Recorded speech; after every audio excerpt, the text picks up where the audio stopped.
Yeah, great point. And yeah, this is a bacterial infection. It's not a virus, it's a bacterial infection. The bacteria is called Mycoplasma pneumoniae. It's a relatively common infection that can cause a lot of different syndromes, including pneumonia.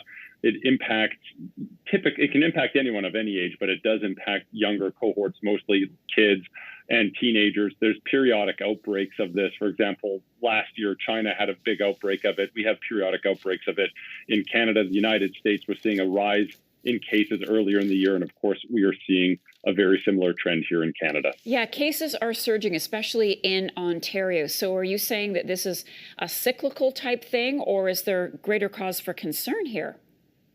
Well, I think everyone needs to be aware of it. And obviously, if people have kids, or, that doesn't just impact kids, but if people have a cough, shortness of breath, significant malaise, sometimes associated with fever as well, it's important to get checked out. It could be a number of different things, including this particular infection.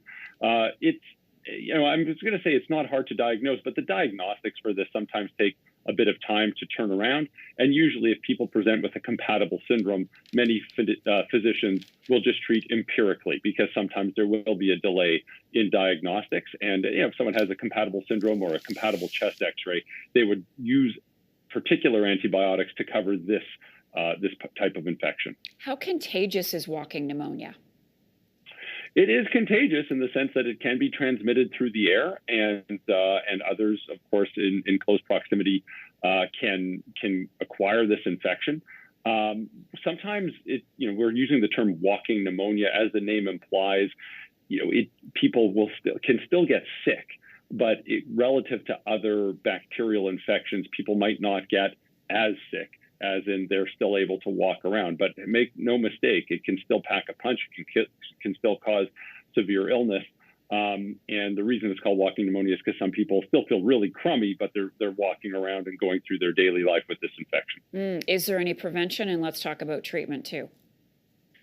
So prevention, for example, there's no vaccine for this particular type of pneumonia. And the prevention tools we have would be very similar, that are, as we like to say, disease agnostic. So, non-pharmaceutical interventions that reduce the risk of any other respiratory-borne pathogen. Masks can reduce the risk of multiple pathogens, including this particular infection and other viral infections. Improving the quality of air indoors also can reduce the risk of more distant transmitted infections through the air. Treatments, it's really interesting you bring that up, because for kids, a very common antibiotic that's used for multiple syndromes is amoxicillin. But this particular antibiotic doesn't work for this particular organism. We typically use other classes of antibiotics. A common drug is azithromycin that would be used for this particular infection. Dr. Bogoch, thanks so much. Dr. Isaac Bogoch is an infectious disease specialist. Appreciate you being with us today.